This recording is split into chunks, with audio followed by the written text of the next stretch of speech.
बात करेंगे धर्मांतरण की, क्योंकि देश भर में धर्मांतरण को लेकर हर दिन नए नए खुलासे हो रहे हैं।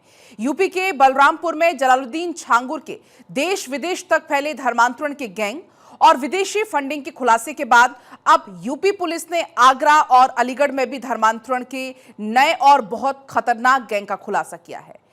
दरअसल आगरा धर्मांतरण रैकेट के मास्टरमाइंड अब्दुल रहमान को दिल्ली के मुस्तफाबाद से गिरफ्तार किया गया। आईएसएस मॉड्यूल की तरह काम करने वाला ये गिरोह छांगुर से भी ज्यादा खतरनाक है। इस गैंग के हर एक सदस्य का काम बटा हुआ था। ब्रेन वॉश करने की एक अलग टीम थी, फंडिंग की एक अलग टीम थी। धर्मांतरण के कितने गैंग एक्टिव हैं, कैसे ये काम करते हैं, आपको बता दें। यूपी पुलिस धर्मांतरण के खिलाफ कौन सा विशेष ऑपरेशन चला रही है, आज एक एक करके धर्मांतरण गैंग की क्राइम फाइल्स खोलेंगे।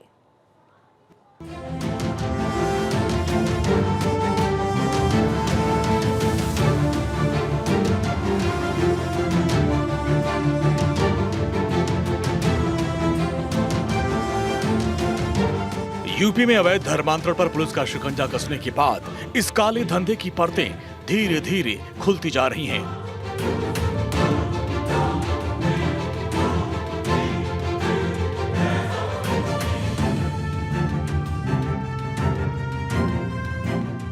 यूपी एटीएस ने पहले छांगुर गैंग के साम्राज्य को ध्वस्त किया। अब आगरा में सबसे बड़े धर्मांतरण रैकेट का पर्दाफाश हुआ। 6 राज्यों में फैले इस गैंग के 11 आरोपी पुलिस की गिरफ्त में आ चुके हैं। पुलिस उनसे धर्मांतरण रैकेट का राज उगलवाने की कोशिश कर रही है।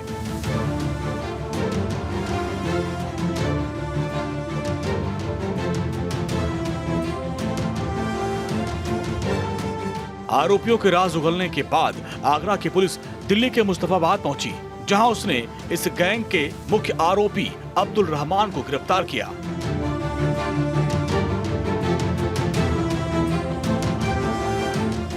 पुलिस इस आरोपी को अपने साथ दिल्ली से आगरा ले आई और इससे पूछताछ कर रही है।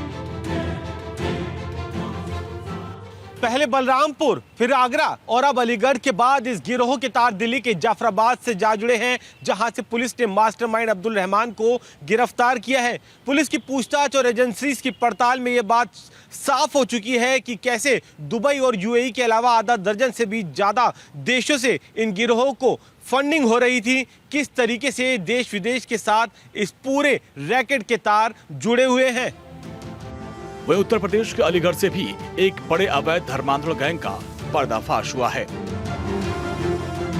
इस गैंग ने कथित तौर पर 97 महिलाओं को अपने जाल में फंसाया, जो अब लापता बताई जा रही हैं। इस मामले की गंभीरता को देखते हुए खुफिया एजेंसियां और यूपी पुलिस की विशेष टीमें जांच में जुट गई हैं। ये सनसनीखेज खुलासा तब हुआ जब आगरा से उमर गौतम को गिरफ्तार किया गया। जांच में पता चला कि उमर गौतम ने अलीगढ़ में भी धर्मांतरण का रैकेट फैला रखा था। देश के विभिन्न राज्यों में विशेष तौर पर कम उम्र की लड़कियों को प्रलोभन, लव जिहाद और अन्य तरीकों से प्रभावित कर धर्मांतरण कराने वाले गिरोह का पर्दाफाश करने के लिए यूपी पुलिस ने एक नया मिशन अस्मिता लॉन्च किया है। यह अभियान जिहाद के नाम पर अंतर्राष्ट्रीय जिहाद फंडिंग प्राप्त करने वाले, रेडिकलाइजेशन करने वाले, राष्ट्रीय सुरक्षा में सेध लगाने के उद्देश्य से लव जिहाद, अवैध धर्मांतरण, डार्क वेब और अन्य नेटवर्क के जरिए गंभीर अपराधों में संलिप्त अपराधियों के विरुद्ध है।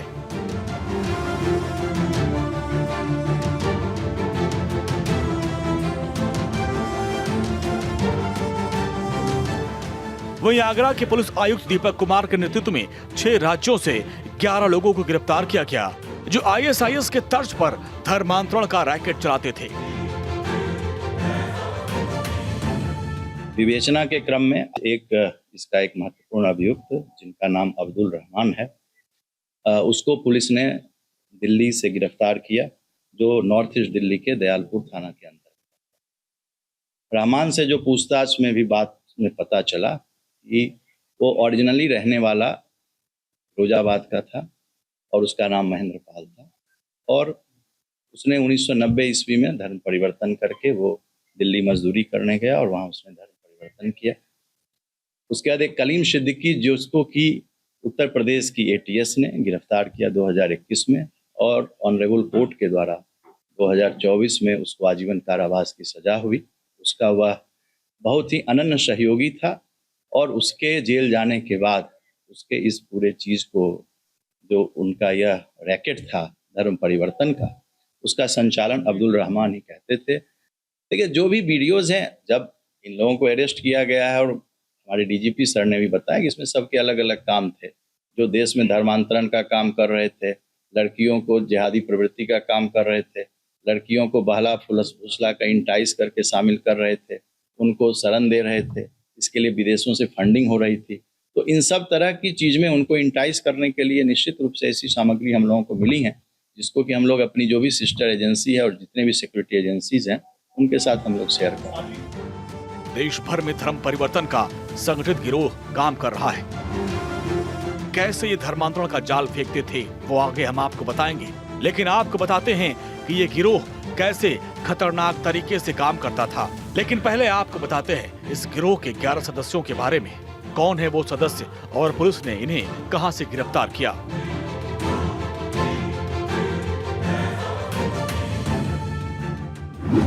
धर्मांतरण के ISIS मॉड्यूल के गुर्गे अब्दुल रहमान दिल्ली से गिरफ्तार हुआ।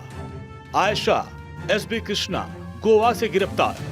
अली हसन शेखर रॉय कोलकाता से गिरफ्तार। ओसामा कोलकाता से गिरफ्तार हुआ। रहमान कुरैशी आगरा से गिरफ्तार हुआ। अबू तालिब मुजफ्फरनगर से गिरफ्तार हुआ। अबू रहमान देहरादून से गिरफ्तार हुआ। मोहम्मद अली जयपुर से गिरफ्तार किया गया। जुनैद कुरैशी को जयपुर से गिरफ्तार किया गया। मुस्तफा मनोज दिल्ली से गिरफ्तार हुआ। मोहम्मद अली जयपुर से गिरफ्तार हुआ है। पुलिस की जांच और एजेंसीज की पड़ताल में ये बात साफ है कि इस गिरोह के निशाने पर गरीब घर की लड़कियां हुआ करती थी, जिन्हें या तो पैसों का लालच देकर या फिर सोशल मीडिया के जरिए उनका ब्रेन वॉश करके या फिर अपने प्रेम जाल में उन्हें फंसाकर ब्लैकमेल किया जाता था और फिर धर्मांतरण के लिए उन्हें विवश किया जाता था। पुलिस की जांच में ये बात भी सामने आई है कि 15 से 20 लाख रुपए तक धर्मांतरण के लिए इन लड़कियों को दिए जाते थे। पुलिस जांच में खुलासा हुआ कि आगरा गैंग झांगुर गैंग से अधिक खतरनाक तरीके से धर्मांतरण का जाल देश भर में फैला रहा था। ये धर्मांतरण का एक संगठित गिरोह था, जिसमें हर सदस्य का काम बटा रहता था, जो अपने अपने काम में एक्सपर्ट होते थे। अब आपको बताते हैं कैसे ये गिरोह संगठित तौर पर काम करता था।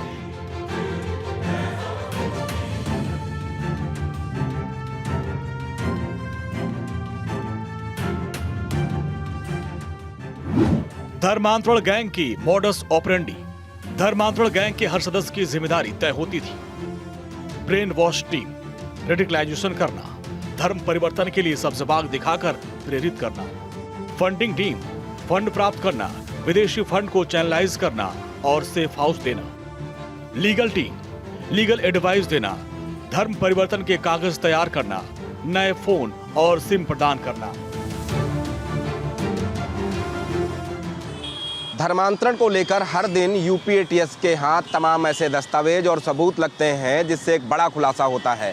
और आज की अगर बात करें तो सूत्रों के हवाले से बड़ी खबर सामने आई है, जिसमें अब धर्मांतरण के जो तार हैं वो जाकिर नाइक से भी जोड़े जा रहे हैं, क्योंकि जिस तरीके से यूपी ATS और ED ने लगातार पड़ताल की, छांगुर और उनके गुर्गों के ऊपर कार्रवाई की, जिसके बाद वो दस्तावेज भी अब ED के हाथ लगे हैं जो ये कहते हैं कि इस पूरे मामले में जाकिर नाइक भी इन्वॉल्व हो सकता है, क्योंकि जिस तरीके से बड़े पैमाने पर विदेश से फंडिंग हो रही थी, उस फंड का इस्तेमाल देश के अलग अलग हिस्सों में हिंदू युवतियों को प्रेम जाल में फंसाकर इस्लाम कबूल कराने के लिए किया जा रहा था।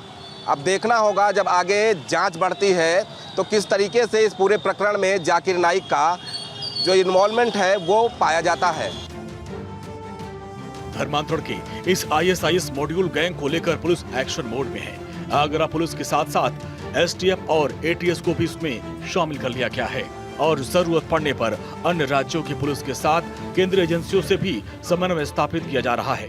अभी तक की शुरुआती जांच में इस ग्रुप का संबंध PFI, SDPI और पाकिस्तान के आतंकी संगठनों से होने के संकेत मिले हैं। इस गैंग का जाल कई राज्यों में फैला हुआ है, जिसकी फंडिंग कनाडा और अमेरिका से हो रही है। यूपी के मुख्यमंत्री योगी आदित्यनाथ धर्मांतरण को लेकर बहुत सख्त हैं। उत्तर प्रदेश में अवैध धर्मांतरण पर सख्त कानून बना है। वहीं बीजेपी के विधायक राजेश्वर सिंह ने केंद्र सरकार से धर्मांतरण पर सख्त कानून बनाने की मांग की है। देश में धर्म परिवर्तन का खेल नया नहीं है, इसकी जड़ें बहुत गहरी हैं। लेकिन इन जड़ों को खोदने के लिए उत्तर प्रदेश पुलिस ने कमर कस ली है और ऑपरेशन अस्मिता चलाकर ऐसे दरिंदों का खेल खत्म करने की शुरुआत कर दी है।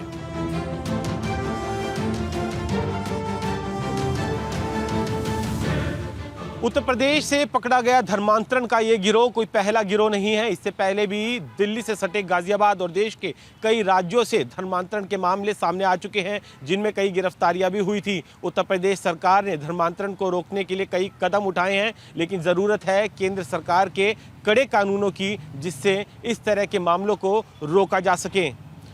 कैमरामैन भरत शर्मा के साथ वरुण जैन, भारत 24।